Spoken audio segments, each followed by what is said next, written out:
दोस्तों जैसे ही RCH-01 के फर्स्ट क्लिनिकल ट्रायल की खबर लॉन्च हुई, जैसे ही ये खबर लीक हुई 5 मार्च 2019 को, वैसे ही पूरे विश्व में ये खबर जंगल में आग की तरह फैल गई। और फैले भी क्यों ना, है इतनी ज़बरदस्त रिसर्च कि गंजे लोगों का इलाज RCH-01 से पॉसिबल हो पाएगा। और जैसे ही ये खबर आई, हमने वीडियो पोस्ट कर दी। हमारा पहला हिंदी चैनल है जिन्होंने RCH-01 के बारे में इंफॉर्मेशन दी है हमारे यूजर्स को, हमारे सब्सक्राइबर्स को और आने वाले व्यूअर्स को। दोस्तों इसके साथ साथ लोगों ने मेरे से कमेंट करके भी पूछा, और काफ़ी लोगों ने मेरे से ये बात पूछी कि RCH-01 मार्केट में कब तक आ जाएगी, कब तक ये हम इस पर ट्रीटमेंट्स करना शुरू कर देंगे। तो दोस्तों आज मैं पूरे क्लिनिकल ट्रायल का पूरा प्रोसेस आपको बताने वाला हूँ इस वीडियो में कि क्लिनिकल ट्रायल के कैसे कैसे फेजेस होते हैं, कैसे कैसे वो स्टेप से हर मेडिसिन या पर्टिकुलर ट्रीटमेंट को गुजरना पड़ता है, और उसके बाद हम तक वो कब पहुँचती है, आप आम इंसानों तक, आम लोगों तक, हम लोगों तक वो कब पहुँचती है। इस वीडियो में हम बात करेंगे RCH-01 के बारे में। जिन लोगों को RCH-01 के बारे में नहीं पता, उन लोगों को मैं बता दूं कि दोस्तों जापान की रेप्लिसेल कंपनी ने डॉक्टर टी सूजी के नेतृत्व में RCH-01 का निर्माण किया है। ये ग्रोथ मीडियम है।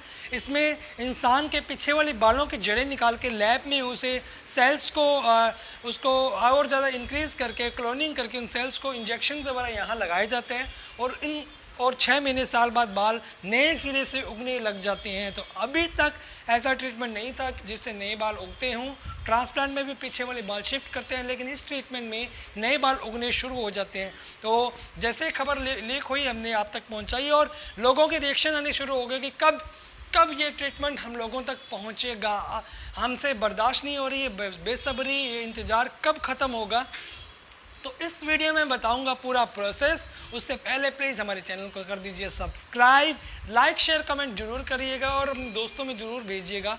और इस वीडियो को रिव्यू मुझे कमेंट के द्वारा बताइए। दोस्तों कोई भी ट्रीटमेंट, कोई भी मेडिसिन ट्रीटमेंट जब आता है तो उसके कई फेजेस होते हैं। तो जैसे ही RCH का ये ट्रीटमेंट जब मार्केट में आया तो पहले प्री क्लिनिकल ट्रायल होता है। प्री क्लिनिकल ट्रायल में दोस्तों ह्यूमन पर इस्तेमाल नहीं किया जाता। पहले लैब में टेस्टिंग होती है उस ट्रीटमेंट की या पर्टिकुलर ड्रग की। हम मेडिसिन की बात लेकर चलते हैं। उस मेडिसिन या ट्रीटमेंट के पहले लैब में टेस्टिंग होती है, उसके बाद उसे जानवरों पर अप्लाई किया जाता है। फॉर एग्जांपल चूहों पे, फॉर एग्जांपल खरगोश पे, या फिर मंकीज़ पे अप्लाई किया जाता है। जब उसके पॉजिटिव रिजल्ट्स आते हैं तो उसको फिर अप्रूवल के लिए भेजा जाता है FDA को। FDA दोस्तों फूड एंड ड्रग एडमिनिस्ट्रेशन एक संस्था है जो कि US में है, तो इसलिए US FDA भी बोलते हैं। इसका जो मेन हेडक्वार्टर है वो US में है, यूनाइटेड स्टेट। तो FDA को वो भेजे जाते हैं अप्रूवल के लिए। FDA फिर ये जांच करता है कि उस ड्रग से या उस ट्रीटमेंट से इंसानों में कोई साइड इफ़ेक्ट तो नहीं है, कोई नेगेटिव इम्पैक्ट तो नहीं पड़ने वाला। फिर वो रिव्यू करने के बाद वो अप्रूवल दे देता है कि आप इंसानों में यूज़ कर सकते हो। उसके बाद दोस्तों उसका फेज़ फर्स्ट आता है। उस मेडिसिन का फेज़ फर्स्ट आता है। फेज़ फर्स्ट में दोस्तों महज 20 से 100 लोगों में वो ट्रायल किया जाता है, और 20 से 100 लोगों में ट्रायल करने के बाद अगर पॉजिटिव रिजल्ट्स आते हैं तो उसे एक बार पब्लिकली अनाउंस किया जाता है, लोगों को बताया जाता है। उसके बाद आता है फेज 2 दोस्तों। फेज 2 में दोस्तों इस बार 100 लोगों से ज़्यादा लोग यूज होते हैं। 100 से 1000 लोग इसमें पार्टिसिपेट्स करते हैं।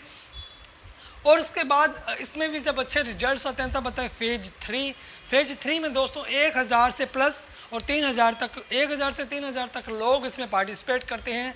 1000 से 3000 लोगों में ये ट्रायल की जाती है। उसके बाद जब पॉजिटिव रिजल्ट आते हैं तो ये सारे डेटाज FDA को दिखाए जाते हैं।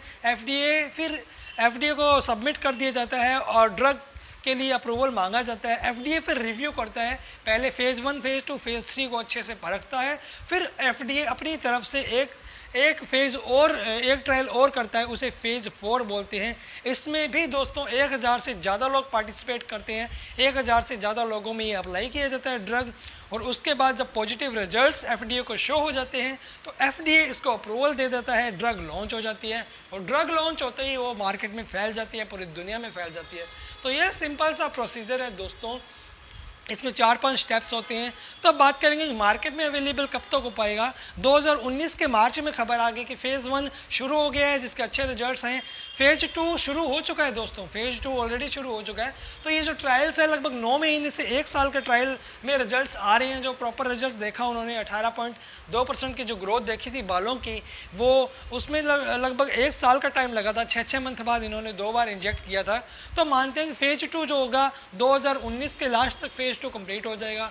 फिर मानते हैं कि फ़ेज़ 3 जो है वो 2020 तक फ़ेज़ 3 कंप्लीट हो जाएगा। वो फ़ेज़ 3 कंप्लीट होते ही एफडीए को अप्रूवल चला जाएगा और एफडीए जो है वो इस पर रिव्यू करेगी। तो हो सकता है कि एक बार और फेज़ ट्रायल करे, एक और ट्रायल करे, तो उसमें 1 साल और लग सकते हैं। तो 2021 के दिसंबर तक या फिर 2022 के जनवरी या मार्च तक ये ट्रीटमेंट एकदम मार्केट में अवेलेबल हो पाएगा।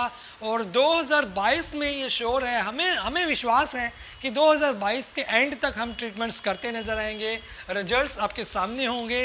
तो आई होप कि वीडियो आपको अच्छी लगी दोस्तों। इस तरह की न्यूज़ हम देते रहते हैं। और एक बार फिर मैं बता दूं कि आरसीएच के बारे में, रेप्लिसेल आरसीएच के बारे में बताने वाला हमारा हिंदी चैनल, पहला हिंदी चैनल है दोस्तों। आपको इसके अलावा कोई भी हिंदी वीडियो नहीं मिलेगी। और इसी खुशी में हमारे चैनल को सब्सक्राइब कर दीजिए, लाइक कर दीजिए, कमेंट कर दीजिए, शेयर ज़रूर कीजिए और वीडियो कैसे लगी मुझे कमेंट में ज़रूर बताना। इसके अलावा जो भी आप जानना चाहते हो, जो भी आप पूछना चाहते हो, मेरे से कमेंट में पूछ सकते हो। Thank you so much, love you guys.